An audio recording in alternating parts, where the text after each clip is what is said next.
everybody. Happy unnamed day of the week for whenever this goes up. Welcome to the Coffee Milk Hour. I'm Puffy. This is Introduce Yourself. Introduce Yourself. Oh, this is Jerry. There you go. And we have a special guest today. You kept talking. Well, yeah, because I was waiting for you. You just kept going. Oh, my bad. Mike, say hi. I'm Mike. This is my third time on the show. Third time caller, long time listener. He currently leads all guest appearances. Who were the other guests? Wasn't Nate on the show once? Was Nate on the show? Katie sat in on the show. She sat once. in. Yeah, I'm not sure if anyone else was. Maybe we didn't have any other guests. Wow, we haven't had any other guests. I thought we had a 4-person show. Didn't we? I'm the only guest. I could have sworn we did. We're going to have to go back into the archives. Steph and Katie getting a little pompous over there. Okay. Well, anyway. Okay, trying to take our job, man. So Mike is here. So what we decided was we're going to do one more political show today, going over Trump's first 100 days, since that was yesterday, before taking a little bit of a break and not covering politics for a little while, so we can get back to Coffee Milk Hour topics like ghosts, aliens, spoopy things, the Bermuda Triangle, and what was that one we did about the people that were being... Oh, the conspiracy of people? The people who were like being surveyed or whatever? Yeah, our most watched episode on YouTube. Is it really? It is. It was a good episode. It has 200-something views. Wow. All of our other episodes have like 20. And that one's like... That was a good one. 200. I think we're better when we provide opinionated pieces instead of factual pieces, because like we're like the news except vulgar. What? We're like the news. We're not except really vulgar. I'm pretty vulgar. You think we're vulgar? I think I'm vulgar. I think you're both vulgar. Maybe we're a little vulgar. You have a vulgar face. Most of the time. Hey-o. Anyway, okay, so we're going to try over Donald Trump's first 100 days in office, and Mikey has been really looking forward to doing an episode like this. So, Mikey, what would you like to... what is your general impression? Well, before you go into that, I'd just like to say, is anybody else amazed that we made it 100 days without dying? Because I'm pretty fucking surprised. If we're not dying, we're on the hospital bed with the priest about to enter the room. We're close. That's the way it feels. We're almost there. How do you feel, Mikey? What are your general impressions of the first 100 days? Pretty impressive, right? President. I've had the best 100 days. You wouldn't believe it. I would have to say... We have a sound bit. That's awesome. I think it's been really chaotic, confusing to a lot of people. I think it's been extremely unorganized, and if I had to give it a scale on 1 to 10, it would be a 0.2. And what is the 0.2 you're giving him credit for? Not dying, not killing everybody? I think maybe just the way he's been able to influence the Trump administration has been able to influence people. Yeah. In some kind of positive manner, because I don't see it. Because, we should... I feel like scientists should be doing some sort of case study or research study on how these people are still blindly following him after he's backtracked on so many things and not fulfilled any of his promises, really. Like, what level of delusion do you have to be to still be defending the man? Well, what's been said is now it's trust over truth. Trust over truth. Where the people who trust Trump and his administration don't really care what they say or do because they feel that they're doing the right thing. That breaks my heart, man. You're just blindly following? That's literally how dictatorships are born. Or forced into that way of thinking. Yeah, that's terrible. That's okay. All right, cool. So this is going to be a fun one. I mean, show me a time where blindly following any sort of big political or religious figure has ever ended well for anybody. Because it's never ended well, and it's not going to end well this time. Like, if you're letting your blind faith or the fact that you've already, like, pushed so many chips into this pot that is Donald Trump, that, like, you don't want to pull them out, like, it's dangerous. It's dangerous and it's scary. Do you think they're blindly following, or do you think they're consciously following? I think you have to be blindly following at this point, or at least, at the very least, if you're consciously following, it has to be from some sort of state of denial. You cannot be following and like supporting the decisions he's making when they're complete opposites of what he said he was going to do on the campaign trail in the first place. And like, I don't think anybody with like a good heart who voted for him for like whatever reason, if they're a genuinely good person, can still be like, yeah, he's doing the right thing. I feel like it's, well, fuck it, we're all in now. Might as well tough it out. So we've got, speaking of his campaign promises, so we've got a list here of his big ones, including building a wall. Mexico's going to pay for it. Travel ban. Repeal and replace Obamacare. Label China a currency manipulator. put America first. Let the Syrian people decide their own future. Pull out of NAFTA, NATO, the Iran deal, and the Paris Agreement. So those are just some of his bigger campaign promises. So I think we're just going to kind of address his campaign promises and then, what he's actually done in his first 100 days and give an analysis, a really subjective, non-biased analysis.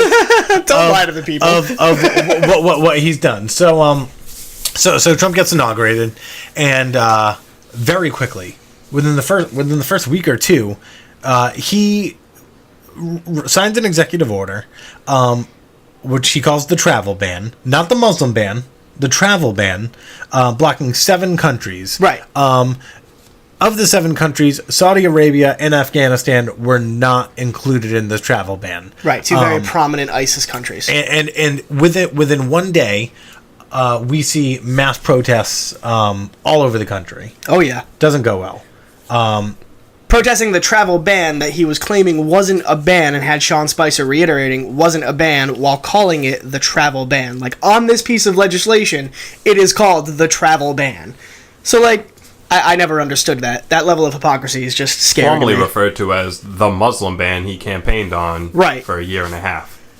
So I didn't like the travel ban. I don't see a need for it because I don't feel unsafe in this country, especially from refugees or immigrants. It's not something that I have an issue with. What I have trouble understanding is people who are like, oh, well, you need to keep them out because, these refugees are going to kill people. And there hasn't been a single instance of a Syrian refugee, or any refugee for that matter, killing an American citizen on American soil. They're like, oh, look at Europe. It happens in Europe, but it hasn't happened here. And they think a blanket ban is the best way to accomplish that.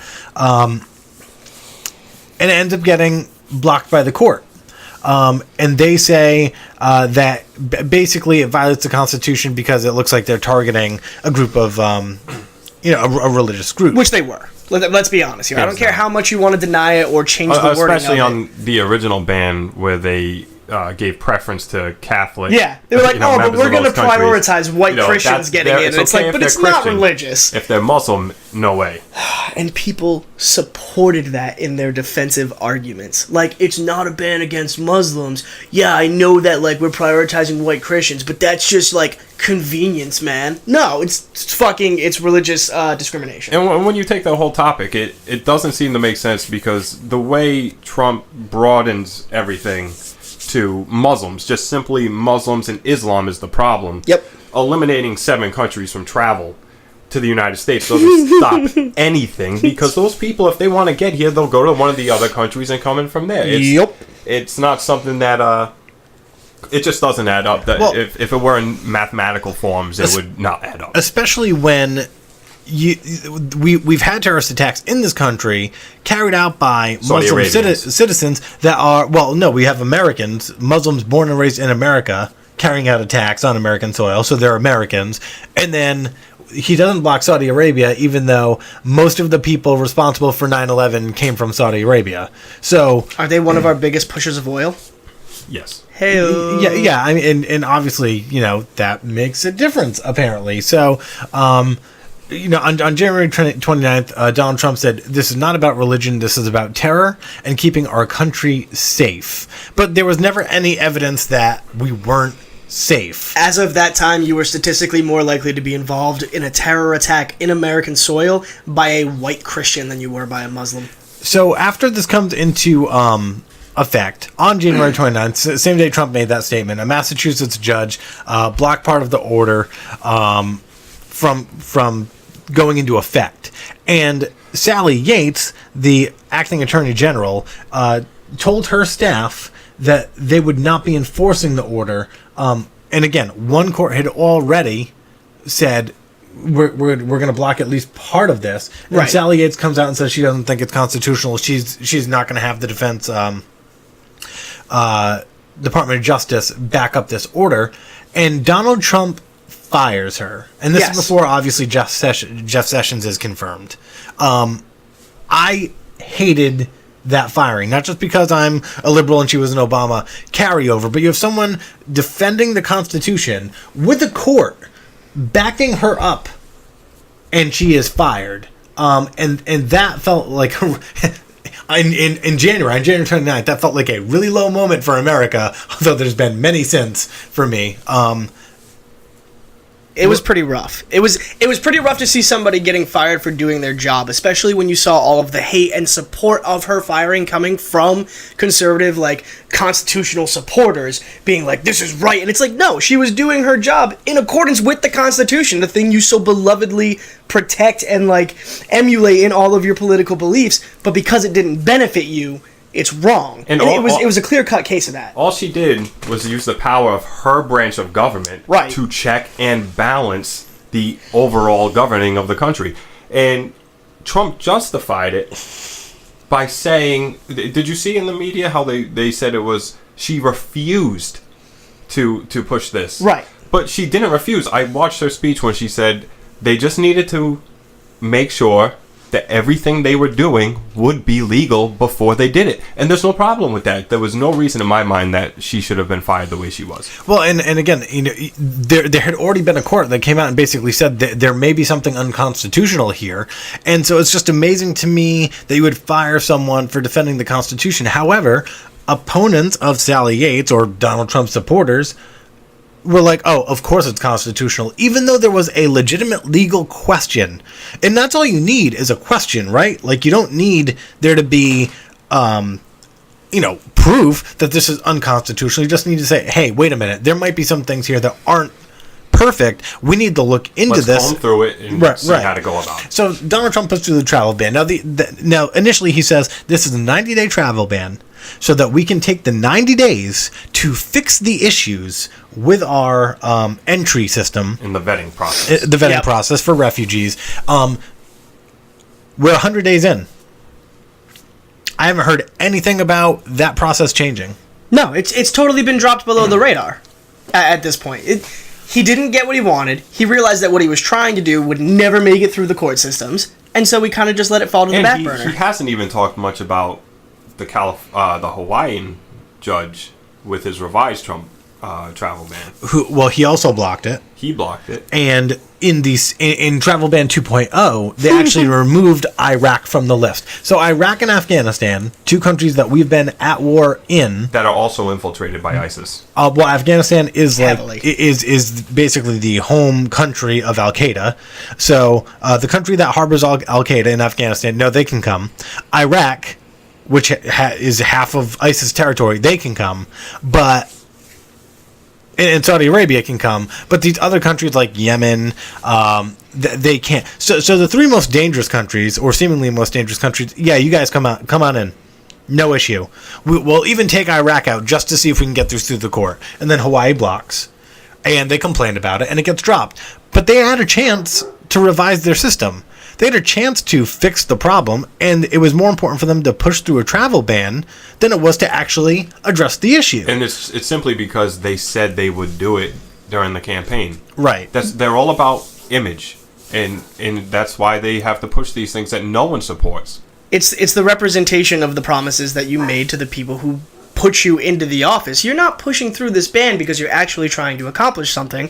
You're just trying to show, hey, I'm going to do what I said I could do. But at the first sign of trouble, he let it go. He backed down. This master negotiator, this master deal maker, this man who's never failed in business in all of his career, even though the statistics prove otherwise, walked away the second things got tough. And his supporters are just like, oh, no, we'll get back to the travel ban later. Why? You demanded instant gratification from anything the Obama administration even suggested for 8 consecutive years. Your president backs down from his first fight for something he talked about for a year. And you're cool with it? At the same time, you have to think of vetting process. Like, people change, certain things change on a daily basis. So a vetting process always has to be upgraded. That's just the way I would think it would happen. So, but the fact is, it seems that now that this travel ban didn't take effect, they're completely neglecting a vetting system that needs to be revised. So, are we going to weaken that because Trump didn't get his way on a ban? Right. And it already takes 1.5 years or 2 years for these people to come in. And what has bothered me a little bit about the dialogue is that the people who support the travel ban don't really seem to know why they support the travel ban, and there's this blind fear and hatred of these people coming into the country, and they're like, oh yeah, they're not vetted. It's like, no, they are vetted. They're vetted for 1.5 to 2 years.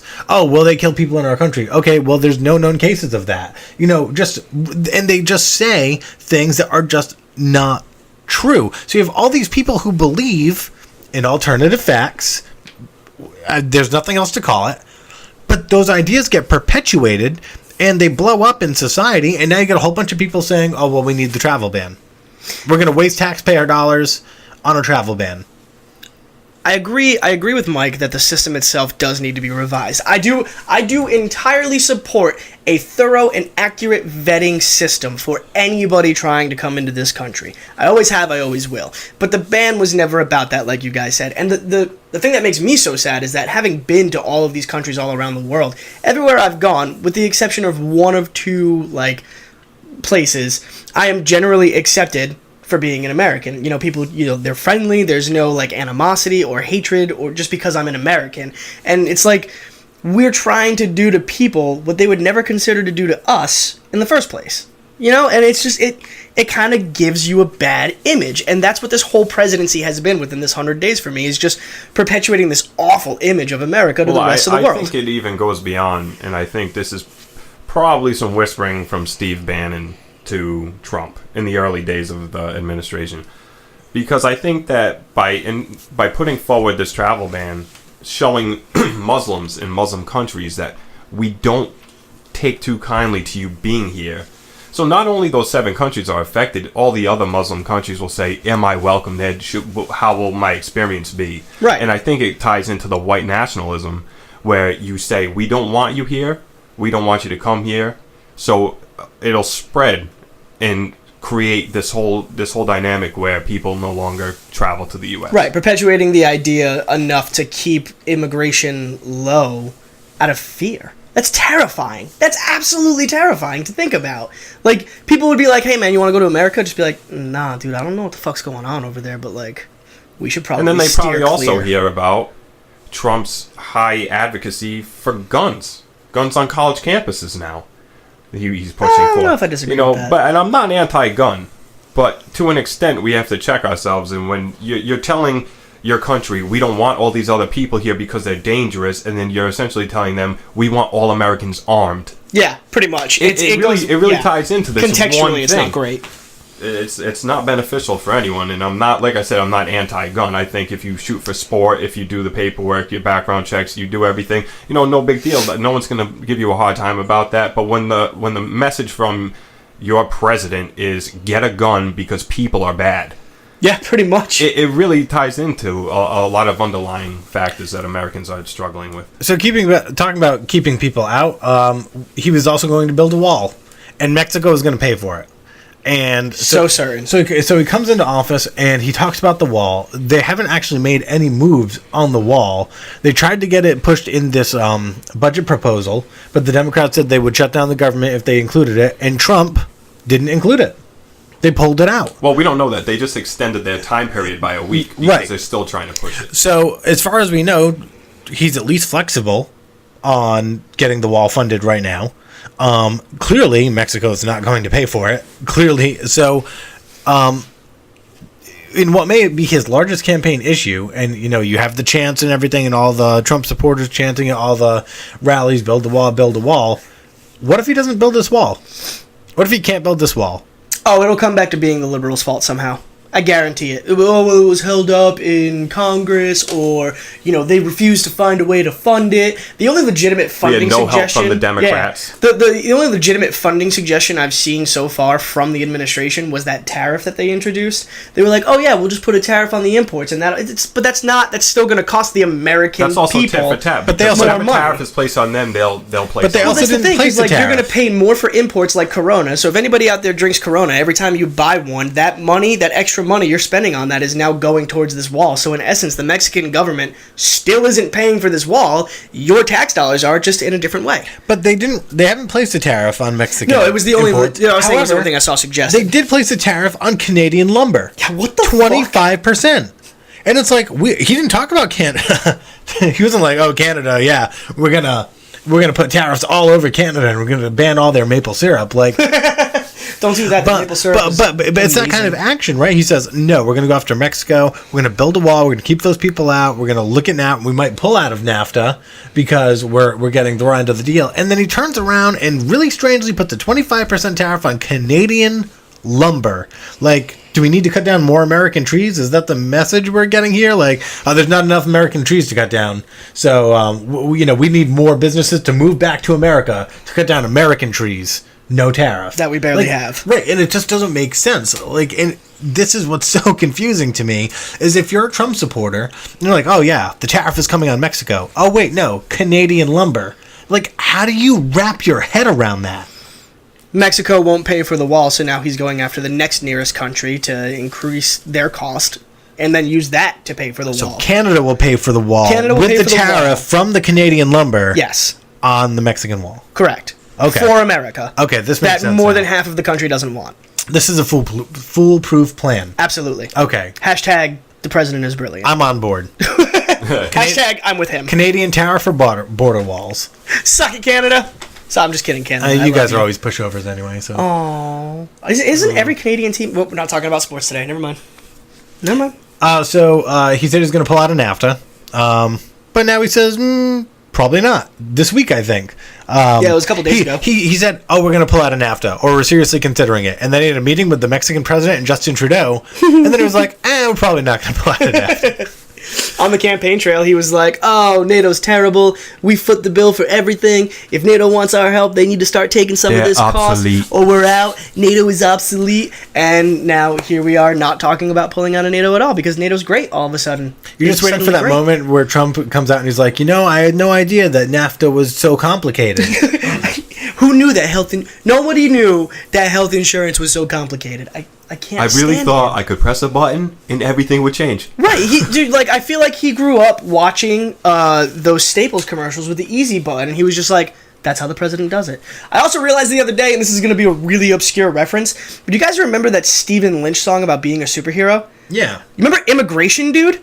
Immigration Dude. I feel like Donald Trump listened to that song on repeat for years and then became president to become Immigration Dude. We have President Immigration Dude. If you don't know the song, YouTube it. You'll totally see the correlation between Trump and this guy.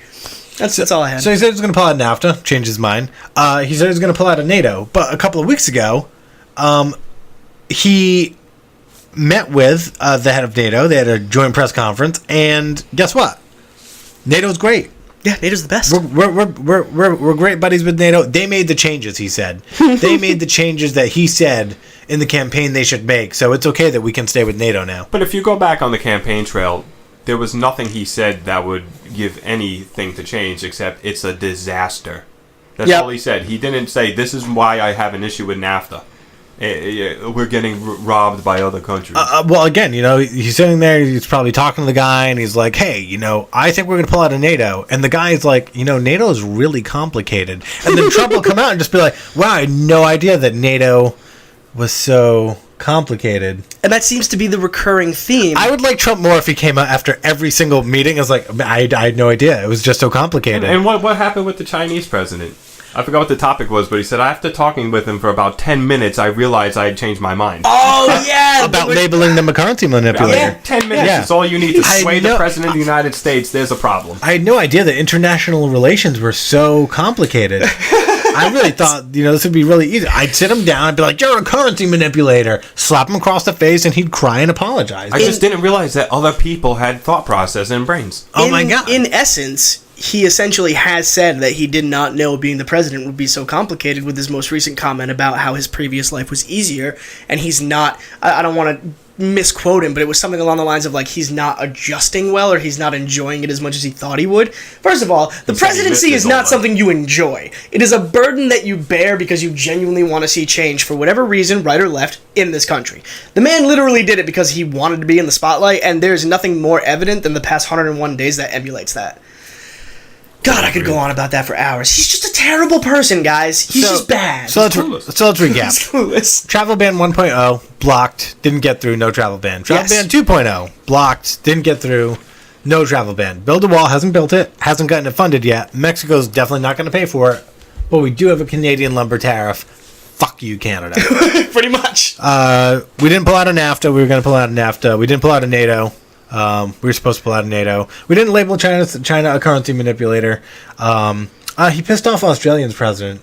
Yeah, he did. That one he also time pissed off Germany's president, too. Oh, yeah, Angela Merkel. Yep. When he wouldn't shake her hand, or he wouldn't even look at her. Right, yeah. And then at the joint press conference, he's like saying these things like about her and Germany, and she's just, you can see the look on her face like, this fucking idiot has no idea what he's talking about. She just looked like in shock. Like another leader of a free country is stunned by the words that are coming out of your mouth. And we're okay with this. Collectively as a country, we are okay with this. Because he says what he means. Oh, it's terrible. But apparently not, because everything he says he has to walk back on. Oh, there's another one you can add to the list. He was going to drain the swamp, and then he just reinforced it. Yeah, I mean, Sean Spicer, Jeff Sessions, Kellyanne Conway, like they even look a little swampy. Like it's just like it's so gross.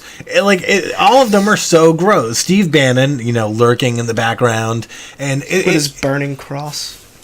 Michael Flynn lasted 20 days before he was fired. Yep. Paul Manafort was involved with the campaign, and obviously there's Russia ties there, but he's facing all sorts of legal actions. Rick Perry, who has always been a little bit of a gross politician, is a what? He's not EPA. What is he? Energy Secretary. Secretary of Energy. So you've got all these career politicians that are now in cabinet spaces. Which none of them, if you go through it, none of them have the experience to be there. Although I got to give it up for Ben Carson. I mean, low profile. Yeah, seriously, as he's HUD been dodging secretary. the bullet. Have not seen Ben Carson at all. Do you think? Well, he said the last thing I heard about Ben Carson was when they were asking him, they were like, "You're a brain surgeon. What do you know about housing development?" He's like, "I'm just going to hire people." He declined that job. Yeah. Because of the lack of experience he had, and but then he was forced to take it. It was the only job he was going to get. Yeah, he walked onto the job day one, and someone came up to him and was like, "Okay, here's your desk, and we get you some play toys over here, a little coffee maker. You just come in for 8 hours a day, just chill out, and like do whatever you need to do. We'll take care of it." Could you imagine if they were like, "I want to call them Obama insurgents, but I don't want people to immediately go, oh my God, Muslims." But like, think about it, like people from the previous administration, like holding low key, like mid-tier jobs, and these guys are coming in who are too dumb to do the job, so they're just like, "This is what you should do. Trump would love this," but it's all like Obama-backed shit. They come in the morning. They're like, "Hey, isn't it time for lunch? You should go to lunch." Yeah, we'll take care of everything here, Ben. Don't worry about it. 8 to 1, just like head out, man. You know what, Benny? Don't even come in tomorrow, dude. We got this. Don't even sweat it. We support you. We'll send you a check in the mail. Yeah, easy. That's Ben Carson's life right now, as imagined by TCMH. And probably not far. These from people, they come out, they get put in the spotlight, and then something happens, and then they disappear. But Ben Carson's the only one it didn't happen to. Kellyanne Conway had the Bowling Green massacre. She's been off the air since. Have we seen her? No, we have not seen her since. I don't think we have. Well, was the couch photo immediately after that? No, the couch. Or was it She was still around for the couch photo. Well, that's what I'm saying. Like, the couch photo came up, but was that before or after the Bowling Green? After, blunder? I think. It was after. So we had the Bowling Green, then we had the couch, and now she's just gone. She's gone. They removed her. Wait, so here's what I'm getting at. You removed Kellyanne Conway for that blunder. You removed Michael Flynn 20 days in.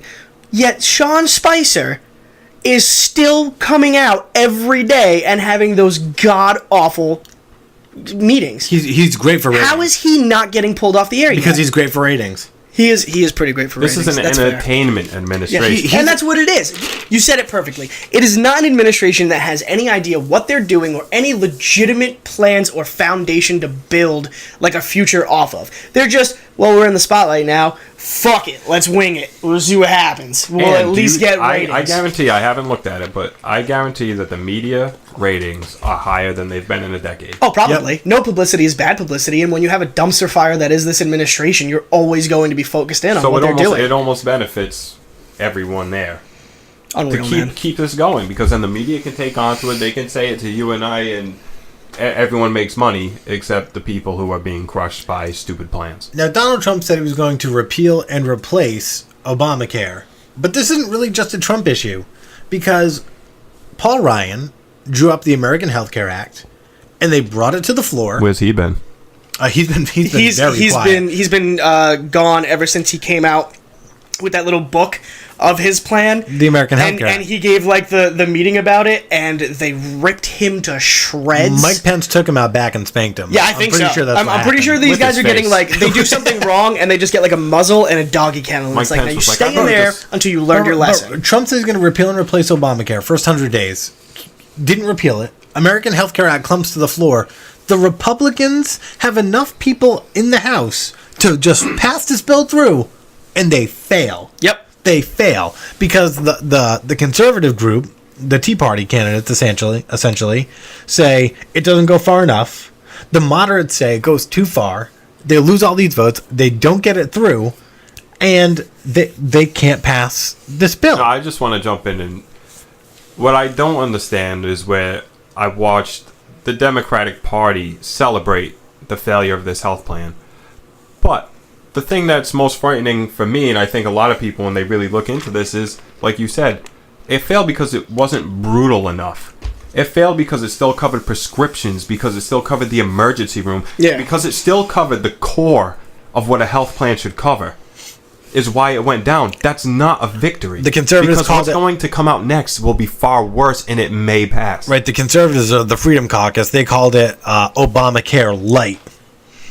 So they said it didn't go far enough, and now they're talking about with this new bill of maybe giving the states the right to take away essential benefits like pre-existing conditions and things like that with this new bill that's coming forward. And it's like most of the I think President Obama joked this week that, or former President Obama joked this week that Obamacare has a higher approval rating than Donald Trump. And which is real. which is true. So you have a lot of people in this country like Obamacare. They just want it fixed or improved. And this is where I take some issue with the Democrats in that, like, the American Healthcare Act, the AHCA, failed, and that's where the Democrats just step in and be like, we have a bill. Yeah, we have a bill right here. Yep. We're going to fix this loophole. We're going to fix these things to lower premiums.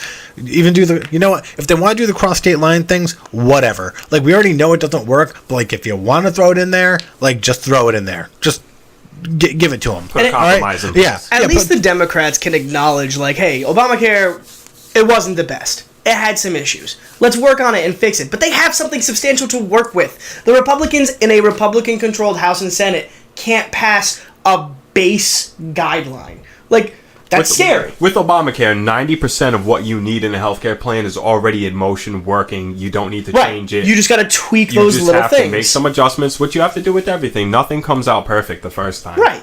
You have like a rough draft, and now you need to finalize it instead of scratching it. You find the kinks, and you just tack them down one by one. And from my personal anger, I guess, that comes with this is we're talking about healthcare, which Trump said is complicated. Why are you going to rush it through in 100 days? Yeah. Like, how much time have you taken to research what it can do? You had that report come out that said that it was going to drive up the deficit billions of dollars, and the Republicans are like, no, it's not. Yeah, those numbers. And it's like, well, the information says it is. So maybe go back to the drawing board and not try to push it through in 100 days. So Donald Trump does not repeal and replace Obamacare, nor do the Republicans. I mean, that's a full Republican failure, quotations, because thank God. And I just want to put it out in the open, because I saw this a lot, and Trump said it immediately after from the Oval Office, is that it was the Democrats' fault that it didn't get past his healthcare plan. But when I just need to be clear, Republicans have the majority. They have the power to make this happen. This is not because of Democrats being crybabies or anything like that. The Republicans failed because the Republicans don't know what they're doing. The Republicans don't need a single Democratic vote in the House or the Senate to get this stuff through.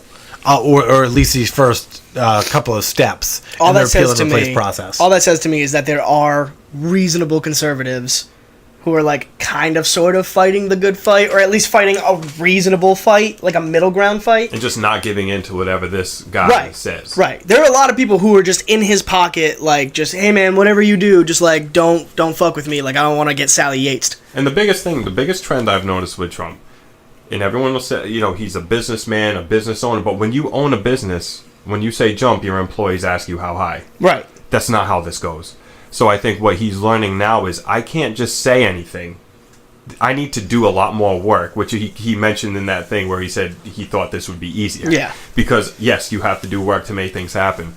And on the flip side, it just doesn't...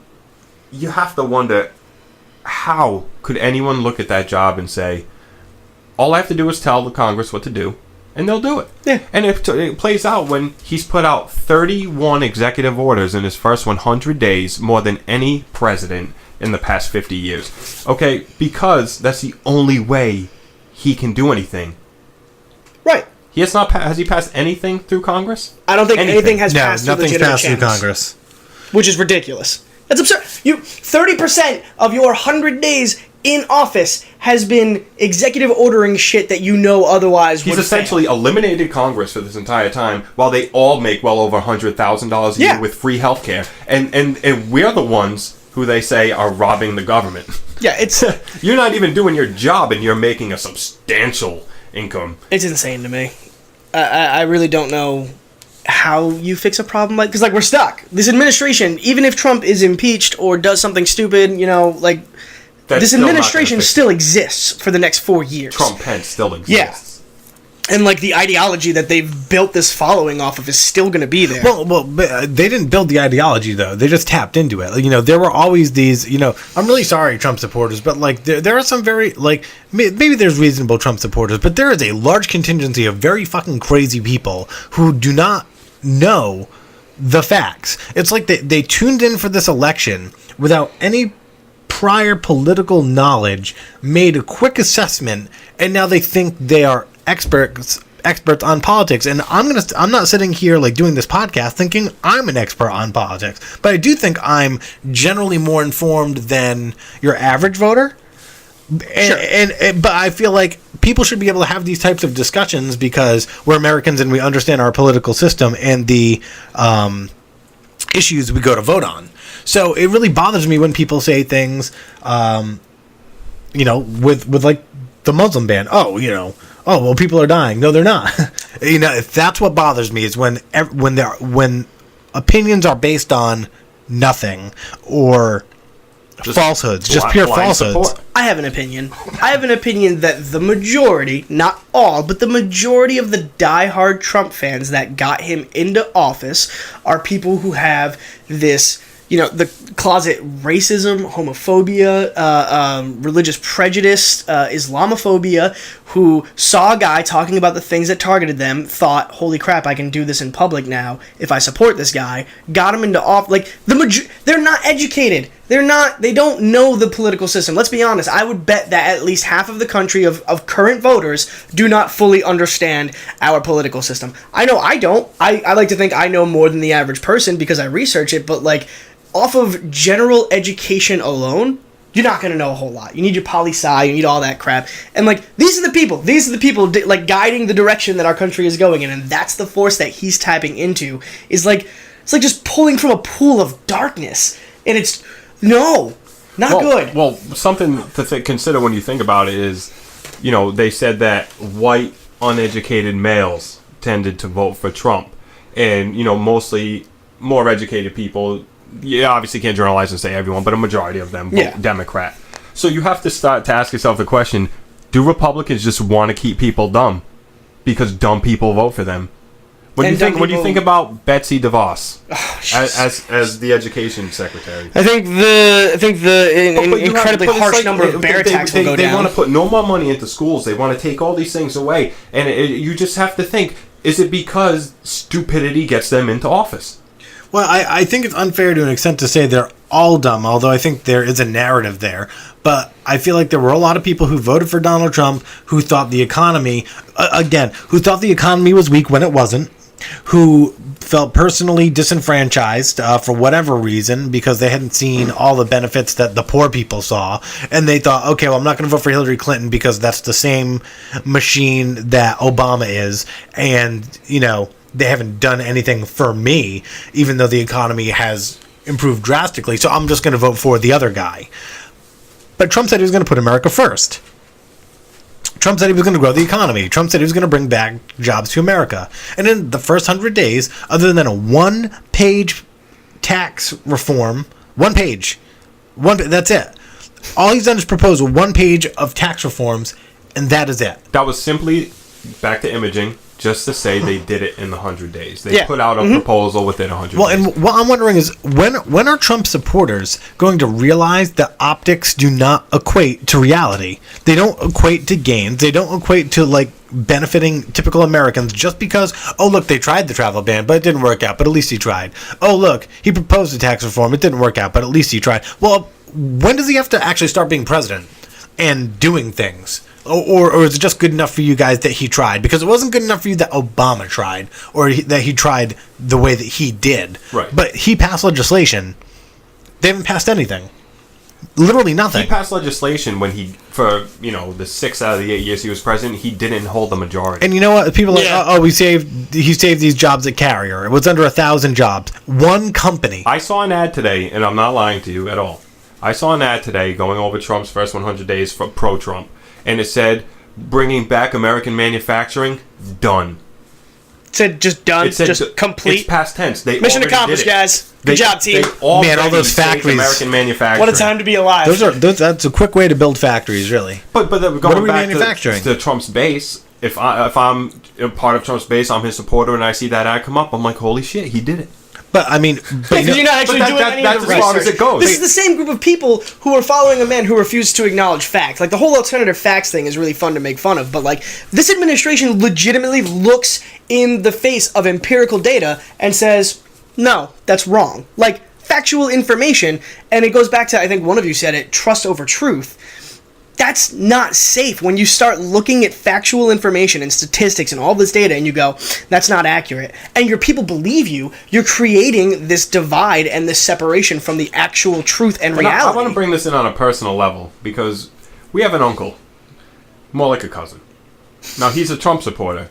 And over a holiday that recently passed, he said to me, we don't have a space station. We've never been to space. We have no satellites. All pictures are from high-flying planes. Now, he says, these astounding things where you have, like, another world. It's another world. Conspiracy everywhere. Like an alternate reality. And if that is what Trump taps into, it's extremely dangerous to think that these people have influence. well, it's like how the Earth is flat, and all this other stuff. We have pictures of Earth from space. We shouldn't entertain those conversations. We we should do. No, just walk away from those people. But those people are part of the administration. You have a climate change denier. Just the word alternative fact. It's a brilliant term. Oh, yeah. It's Because smart as hell. you're not saying that you're calling it different. You're not saying that it's a lie. You're saying it's a fact. It's just not the fact that you think it is. It's just it's just different. We're just diversifying facts, guys.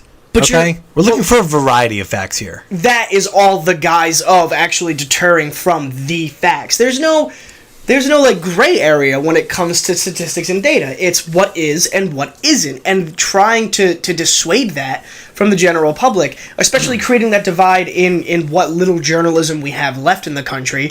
It is scary because now what do you believe? Who do you believe? Where do you source your information? And something should be triggered when you have a conversation and you're having a really good conversation with someone who supports Trump, and you go into, well, why do you feel this way? Why do you think this will work?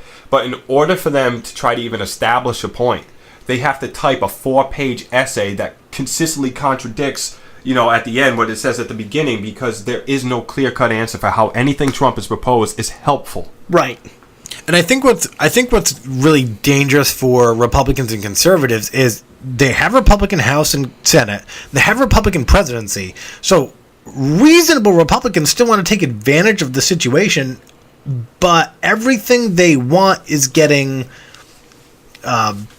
twisted or done incorrectly, or almost like it's just like the research isn't there. So you've got fiscal conservatives saying, oh, we want to reduce the deficit.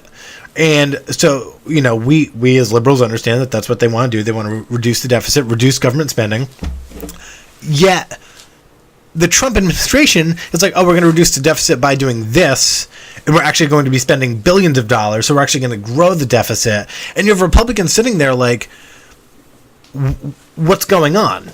But they're still Republicans, so they still feel this like loyalty, this allegiance, because they want to take advantage, yet everything the administration is doing isn't making sense. And then you get caught. And I feel like a lot of people might feel a little bit caught where they don't want to be like, oh, well, we don't like Trump or we don't support Trump because there's a situation here they can take advantage of politically. Yet, if they stick by it, they look pretty bad. It's like being a Patriots fan back during Spygate. You know, you wanted to. It's your team. No, but you just opened up a good conversation for what the future holds for this tax plan, because I saw Mike Pence this morning was being interviewed by Chuck Todd, and Chuck Todd said this tax plan grows the deficit, and Mike Pence kind of shut it around it and everything like that, and then he said, but this tax plan adds to the deficit. Yep. And Mike Pence said, in the short term, yes. So immediately your supporters should say that's bad. Yeah. But then you have to go further and say, how does it in the short term do something, but then grow from there? If it's going to add to the deficit, it's continually going to add to the deficit. I don't think you can use the "it's going to get worse Business before it owners gets aren't better" going to say, mentality. let's pay more tax because we save so much money. Yeah, like in the long run, it's going to work. Well, and just unless they pull that money out of healthcare. In Trump's first full month in office, the economy grew at the rate it had been growing under Obama. They added 263,000 jobs. However, in his second month, that number dropped to 98,000. Wow! Holy shit! And so you're sitting there thinking, slowest growth in 3 years. And so you're sitting there thinking like, okay, maybe it's an anomaly, and we'll get the April numbers in the next week or two here, most likely. But to see a drop go from 263,000 to 98 is a little bit concerning for a president who said, America first, bring jobs back to America, and to, in your second month, but how can he? He hasn't passed anything. If he wants to create jobs, he can fill the empty positions at the State Department. Whatever happened? But they're getting rid of people. Whatever happened to those auto companies who were building factories in America? What is it, like Ford and another company were like they were moving their factory from Mexico to America? Here's the issue, though. Again, it's all optic. Ford. Ford is going to not move jobs to Mexico. Well, it's only a couple of hundred jobs from one company. Oh, but it's Ford. Oh, but it's Carrier, big companies. But it's a couple of hundred jobs. Yeah, and I think it's literally like saving the jobs at one high school. Like it's not people substantial. miss a major key, especially when you think about the auto industry. Okay, you have the auto headquarters in Detroit. That's great. That's where the main branches of the business are, and that's where a lot of work gets done. But how expensive and how much harder is it for GM to sell cars in Europe without manufacturers in Europe? Right. And if you can't have those businesses there, then what? You can't grow your business. You're not making money. So what happens in America? Do you lose jobs when you can't get the gains that you need? Toyota has factories in America. BMW has factories in America. Honda has companies in America. I'm not saying everything, but I can't see why he's selling American cars in Mexico, having a plant in Mexico to make it cheaper to sell. How that doesn't benefit an American company? Of course it does, but that also benefits America. Well, but I think it comes down to intent. Oh, well, are they selling the cars in Mexico? Are they selling the cars in Europe? Or are they sending those cars back to America? And I think that's where people ask questions, but I understand the point you're trying to make. Regulation might stop that, but we're anti-regulation on everything now. Yep. Right. So, so basically, and I don't feel like I'm being unbiased in that. I don't feel like I'm being biased in this. I don't think he's done a damn thing he said he was going to do. I think he's pretended to do a lot of things, but I don't think he's actually done anything in 100 days. There's one thing the Republicans have all said they give him credit for, and it's something he did that any Republican would have done. Got a Supreme Court pick. Oh, right. yeah. That's the That only whole thing thing. was a snafu anyway, That though. is the only thing they can go on, and any Republican person would have done it. It's not a Trump thing. It's a Republican thing. Yep, that's fair. And then the, going nuclear and all that, which was, I mean, the situation itself is still fucked. But, like, it was a Republican-backed thing, so I see where you're going. Well, and the issue with the nuclear option, and again, this is a Republican thing, not a Trump thing, but the Democrats, when they used the nuclear options, because that they had been getting no from Republicans in Congress for 6 years, and they were getting nothing done. But they specifically carved out Supreme Court nominations as something that was exempt from the nuclear option, which is because it's an important position. That's a lifetime appointment. Yeah. And Mitch McConnell just walks in and is like, nuclear option. No big deal. So now, basically, in the future, there's precedent that any Supreme Court... Do we have a caller? Do we? Do we have a caller? Is that a caller for the show? We should pick up. We should not. We need a studio, man. We need the time. How come the caller ID? I didn't mean to like Pennsylvania run you Avenue. off your train of thought, but that was pretty bad timing. Can I turn that off?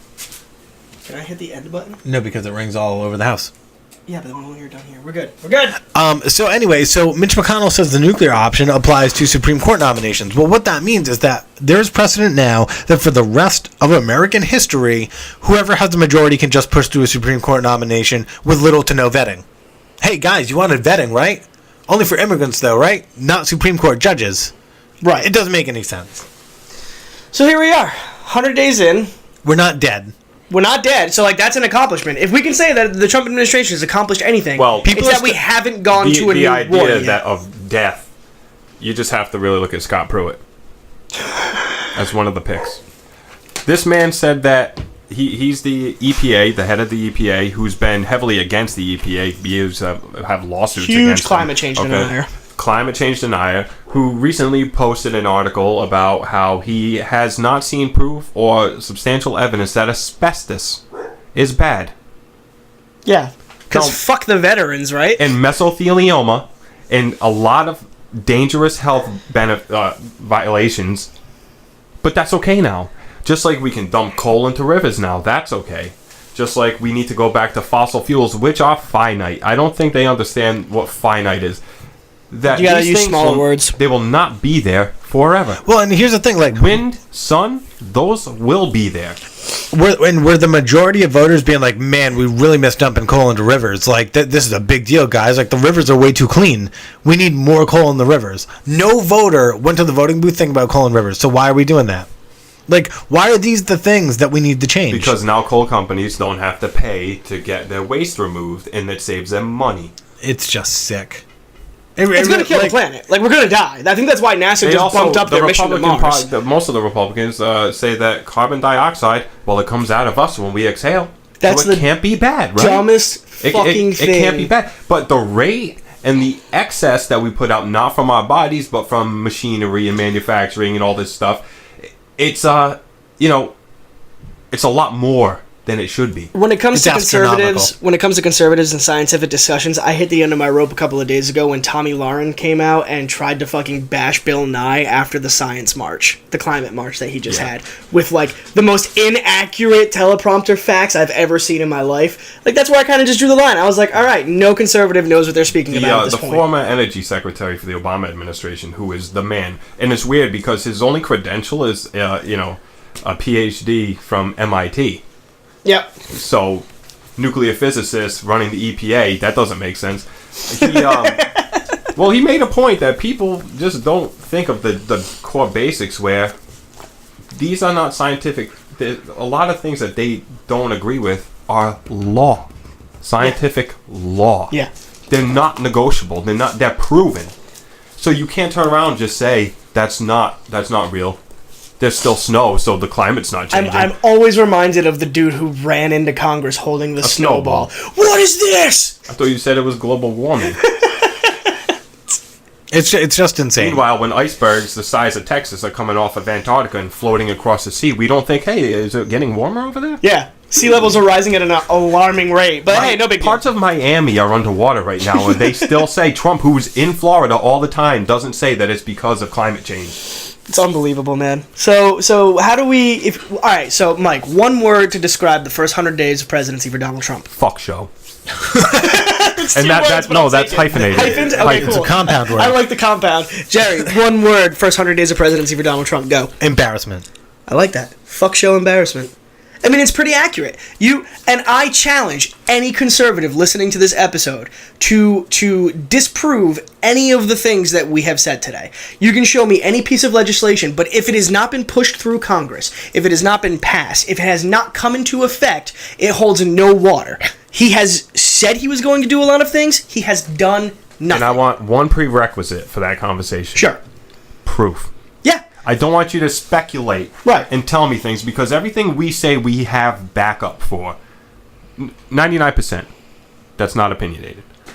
But a lot of the Trump supporters I get into discussions with can't prove anything or really back anything that they defend or what they say. And when you call them out on their lack of proof, it immediately goes to the snowflake argument. But it's because all based on feelings. And I don't know if this is something that's going on culturally or if this has always been something that existed, but feelings don't equate to truth. They don't equate to reality. Just because you feel a certain way doesn't mean it's right. You can feel a certain way and feel really strongly about it and be completely and totally wrong. Yeah, it's pretty much the entire basis for racism. Just because you feel that way doesn't mean it's okay.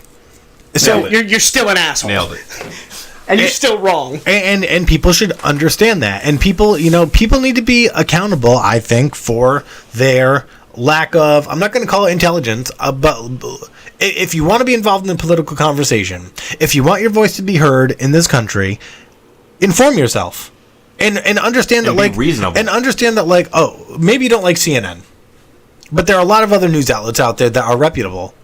Or you can do what I do and look at most of them and be like, okay, well, here's the common thread. That those must be the facts. Right. Use your brain a little bit to determine what the common threads are in the media so you can pull the facts out for yourself, and then don't listen to the political commentary or whatever. And have the common sense to differentiate between what is fact and what is speculation. But just because you feel like you've had a hard time, and, like, you know what, sometimes you have a hard time and, like, it's nobody's fault. It's just bad luck. It's not the government's fault. If you get fired from Dunkin' Donuts and you think that that's because the economy must be bad, you're wrong. There's also a level of personal responsibility. Maybe your work ethic sucks. That people, they always put this towards the liberal side of things, but they say if things aren't going well for you, you just find a way to rip off the government. Right. But you're seeing that from the other side. Right. You can't blame the government for everything that's going wrong in your own life. Just because, you haven't seen some kind of financial benefit doesn't mean that the government's bad. It's maybe because you're not doing everything you're supposed to be doing. And again, we're not saying that nothing needs to be fixed and that maybe things need to be deregulated to an extent, or that we need to find, close tax loopholes and get some tax. No one's saying that anything's perfect, but to put all the blame on the government for your personal issues across the board is irresponsible and a little bit ignorant, and I think that's what's fueled the Trump presidency. And I'm interested to see, I mean, we've got this list of his campaign promises. We're 100 days in. He's really addressed all of them, whether he's been successful or not at them. So what now? Like, we're out of the campaign narrative. We're done. We're not. He had a rally yesterday. Instead of going to the Correspondence Dinner. So what are we going to see? We're going to see a little bit of healthcare. That's not done. That's not done. Working on we're going to see a little bit more of the wall, but everything else has kind of been. But I think we also jumped the gun because we're 100 days into a 4 and very scary, potentially 8 years of this. So to just say he took a stab at a few things in 100 days and wasn't successful doesn't mean that's not coming.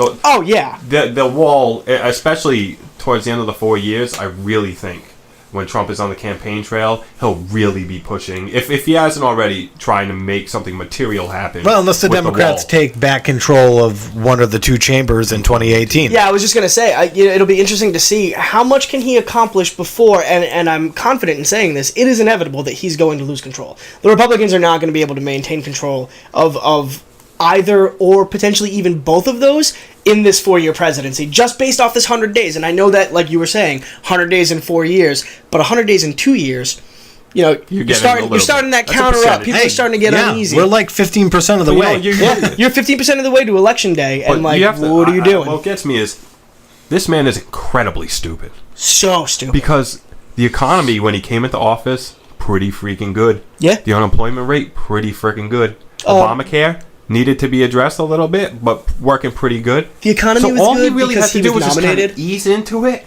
and just kind of glide and maybe do a couple of little things here and there. But he said, no, I want to train wreck the whole thing. Yeah, he just fucking kicked down the door with like 2 M16s, guns blazing, like, what up? Let's do this, President! We can't be ignorant to other parts of the country, because I feel like, I don't spend time down south. I don't know what their job market is like as compared to here, but no one I know right now is laid off. No one. Yeah. And you see that throughout the country, but Trump will tell you the unemployment rate could be as high as 30%, which was what it was. Now he says it's 4. And now the he says Great it's 4. Depression, but as soon as he got credit for the 4.7%, it's because we saved jobs, 800 jobs at Yeah. Carrier. That Had really nothing to do with the knocked fact that it was like, you know what the best part for me with the unemployment rate though is that all the way up to the election night, people were talking about how it wasn't a real number, it was fabricated, they didn't take this and this and this into account. And then it the was a lot January higher. jobs report came out. And everybody was like, He was look at president Trump. for Look 11 at Trump. days. Look at what he did. This is 11 days. This is And completely he took credit. accurate. He And lowered it's the like, unemployment rate from 30% to 4 in 11 days. that's fucking amazing.